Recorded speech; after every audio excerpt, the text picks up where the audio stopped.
नमस्कार मित्रों, एक कहावत है, राम नाम कड़वा लगे और प्यारा लागे दाम, तो दुविधा में दोनों गए, ना माया मिली न राम। वैसा ही हाल मुझे कुछ कांग्रेस का होता हुआ दिखाई दे रहा है। जैसा कि हम सभी लोग अच्छे से जानते ही हैं, अपने आराध्य मर्यादा पुरुषोत्तम भगवान श्री राम की जन्मभूमि अयोध्या में रामलला की प्राण प्रतिष्ठा होने जा रही है। इस दिन का प्रत्येक भारतवासी को इंतजार है और हर भारतवासी इस दिन को दीपावली के रूप में मनाना चाह रहा है। पूरा विश्व भारत के सांस्कृतिक उदय को अपनी आंखों से देखना चाहता है। पूरे विश्व में एक उत्साह का माहौल है। ऐसे समय में हमारे लिए यह उत्साह अत्यधिक इसलिए बढ़ जाता है क्योंकि हमने देखा है कि 500 वर्षों के अथक प्रयास और अथक संघर्ष के बाद आज हमारी आंखों के सामने भगवान राम का मंदिर बनते हुए हमें दिखाई दे रहा है। अब तो उसमें मूर्ति में प्राण प्रतिष्ठा भी होने जा रही है।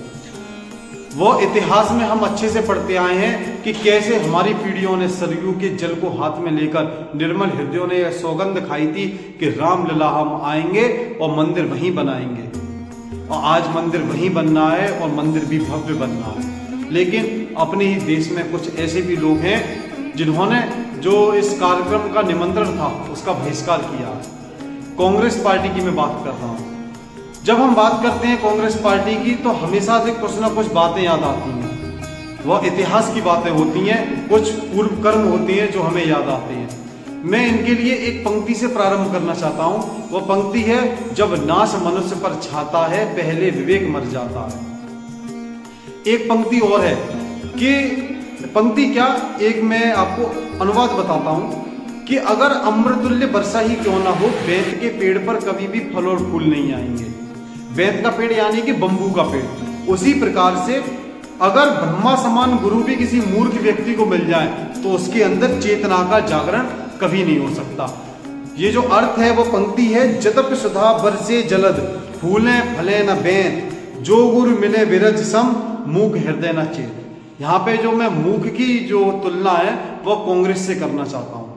इससे मैंने पूर्व में जो पंक्ति बोली थी कि जब नाश मनुष्य पर छाता है पहले विवेक मर जाता है। हमने कांग्रेस का विवेक मरते हुए पहले कई बार देखा है।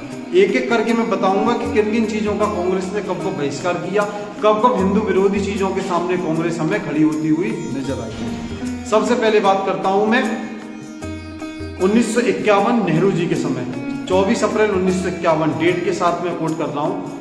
सोमनाथ मंदिर में प्राण प्रतिष्ठा होने जा रही थी। उसका निमंत्रण जो जाम साहेब, सौराष्ट्र के जाम साहेब दिग्विजय सिंह है, उन्होंने नेहरू जी को निमंत्रण भेजा था। निमंत्रण था कि नेहरू जी आप आइए और जो सोमनाथ मंदिर की जो प्राण प्रतिष्ठा है वो आपके सामने हो, हमें बहुत अच्छा लगेगा।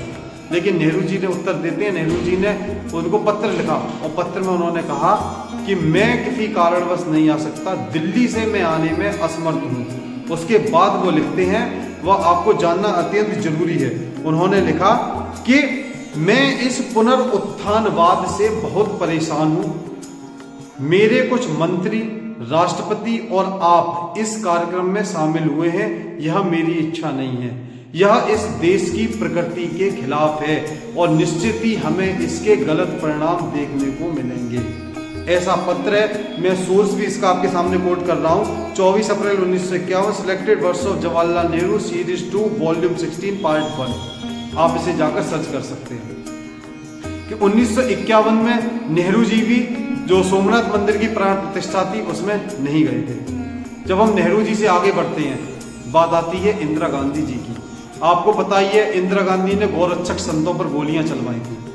उसके बाद इंदिरा गांधी जी की फिर से बात करते हैं। 1976 में अयोध्या में रूटीन खुदाई में कुछ ऐतिहासिक खंभे निकले थे जिन पर वामपंथी जो इतिहासकार थे, जो वामपंथी साहित्य लेखक थे, उन्होंने आवाज उठाई और उस खुदाई को रुकवा दिया जाता है। फिर हम आगे बढ़ते हैं राजीव गांधी जी के समय की। राजीव गांधी जी के समय क्या हुआ था कि जो कार सेवकों पर गोली चलवाने के साथ में कांग्रेस पार्टी खड़ी हुई नजर आई थी। बात करते हैं हम अटल बिहारी जी के समय की, जब परमाणु परीक्षण किया था भारत ने। भारत एक परमाणु शक्ति के रूप में उभरा था। उस समय क्या था, मई का वो महीना था, मई 1998 की बात है कि जब पोखरण परीक्षण हमने किया, उसके बाद भी आप ने 9 दिन तक कोई भी प्रतिक्रिया नहीं दी थी कांग्रेस पार्टी ने। मई 1998 जब पोखरण परीक्षण अटल बिहारी के समय हुआ था और ये डिक्लेयर हो गया था कि भारत एक न्यूक्लियर राष्ट्र बन चुका है, भारत एक परमाणु शक्ति बन चुका है। उसके बाद आपने जब लेकिन 9 दिन बाद जब प्रतिक्रिया दी, वो प्रतिक्रिया आपने नेगेटिव ही दी। उसके बाद जब हम आगे बढ़ते हैं, पीवी नरसिम्हा राव के समय की बात करें, हम पीवी नरसिम्हा राव के समय तो ये कहा गया, उस समय तो आपने ये कह दिया कि हम मस्जिद को फिर से बनवाएंगे, लेकिन उसका तो आपने आज तक कभी भी विरोध नहीं किया, कभी भी बहिष्कार नहीं किया कि पीवी नरसिम्हा राव ने ये गलत कहा था। लेकिन जब आप बात आज मंदिर में प्राण प्रतिष्ठा समारोह में जाने की है, तब आप इसका बहिष्कार करते हैं। यह हर हिंदू अच्छे से देख रहा है। जब हम आगे बढ़ते हैं तब हमें देखने को मिलता है सोनिया गांधी के समय तो ये आपने प्रश्न चिन्ह उठा दिए कि भगवान राम के अस्तित्व पर ही प्रश्न उठा दिया कि भगवान राम काल्पनिक है। आपने यह कह दिया भगवान राम के समक्ष आपने 24 वकीलों को, जिनमें से कांग्रेस पार्टी के कुछ नेता थे जो काला कोट पहन के भगवान राम के सामने खड़े हो गए और आवाज उठाते हैं कि क्या बोलते हैं कि भगवान राम काल्पनिक हैं, राम सेतु प्राकृतिक है। ऐसी ऐसी आवाजें उठाई आपने। यह दिन हमें जब जब याद आते हैं, जब जब आप एक नई नई गलतियां करते चले जाते हैं।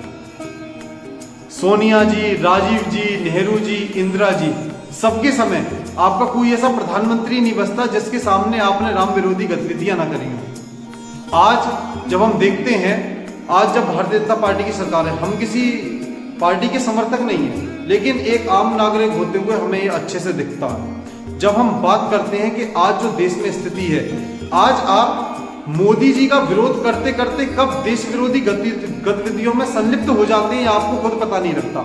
2004 से 2009 के बीच में कारगिल विजय दिवस आपने मनाना बंद कर दिया था। भाजपा ने जब आपको प्रेशर किया, बार बार आवाज उठाई, तो आपने धीरे धीरे हल्का छोटा सा महोत्सव मनाने लगे। आज आप देखिए कारगिल विजय दिवस कितने उत्साह के साथ में मनाया जाता है।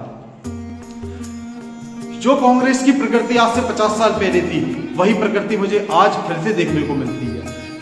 मैं ये बार बार सोचता था कि कब यह अपनी प्रकृति में बदलाव करेंगे, कब यह नई चेंज लेके आएंगे, लेकिन इन्होंने इसका भी आज तक कोई भी बहिष्कार नहीं किया।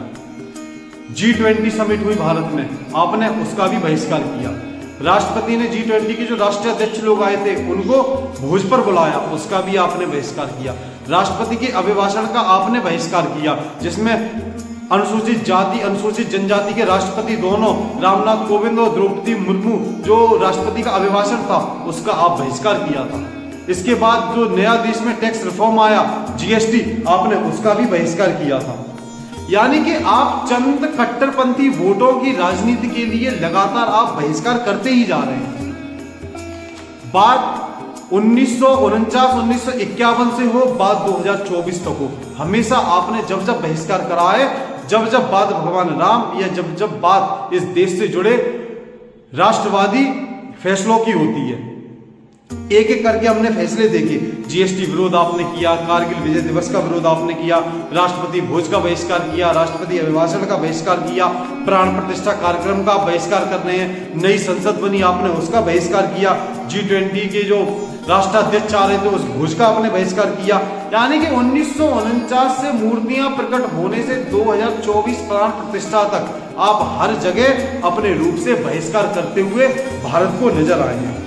मैं इतना ही कहूंगा आज कि इकबाल अंसारी जैसे लोग जो बाबरी मस्जिद के पक्षधर थे, वह खुद ये एक विषय है। जब हम बात करते हैं बाबरी मस्जिद के पक्षधर जो इकबाल अंसारी थे, उन्हें भी हिंदुओं ने बुलाया है, उन्हें भी निमंत्रण किया है। यह हिंदू धर्म की महान उदारता की परंपरा के अनुरूप है कि हिंदू धर्म को तो हम अच्छे से ही जानते हैं। सर्वे भवन्तु सुखिनः की जो बात करते हैं, सर्वे सन्तु निरामया सर्वे भद्राणि पश्यन्तु मा कश्चित् दुःखभाग् भवेत्। यानी कि जो बाबरी मस्जिद के मुख्य पक्षधर थे इकबाल अंसारी, वह भी रामलला की प्राण प्रतिष्ठा में आ रहे हैं। जिन्होंने गोली चलवाई थी वह भी आ रहे हैं, लेकिन चंद कट्टरपंथी वोटों की तिजारत की गलाकाट प्रतिस्पर्धा में कांग्रेस और कांग्रेस गोत्र के सारे दल आज हाहाकार मचाने को तैयार हैं और इस प्राण प्रतिष्ठा का विरोध कर रहे हैं, प्राण प्रतिष्ठा के निमंत्रण का बहिष्कार कर रहे हैं। इतनी बात कहकर मैं बस इतना ही कहूंगा